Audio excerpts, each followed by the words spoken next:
Il-Maltin naqsu l-użu tal-SMSs għaliex jippreferu jużaw pjattaformi online sabiex jikkomunikaw man-nies. Rapport tal-Awtorità Maltija tal-Komunikazzjoni żvela li fl-2021 intbagħtu madwar 11 miljun SMS inqas mis-sena ta' qabel. L-ammont ta' messaġġi li jintbagħtu qegħdin jonqsu kull sena, iżda min-naħa l-oħra t-telefonati u l-użu tal-mobile data żdiedu. Dan ir-rapport jindika li n-nies qed isibu modi differenti sabiex jikkomunikaw, fosthom permezz ta' WhatsApp.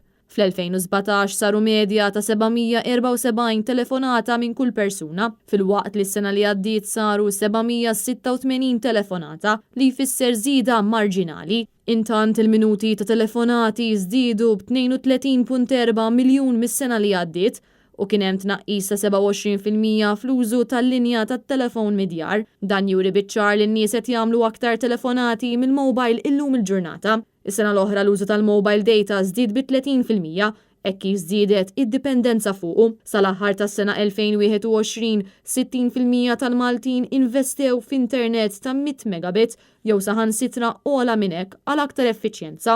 Ir-rapport jirreferi għal fatt kif fl-2021 id-dinja bdiet ħirġa mill-pandemija tal-COVID u telefonati minn pajjiżi oħra żdiedu b'ammont sostanzjali, iżda għadna ma lħaqniex in-numri ta' qabel il-pandemija.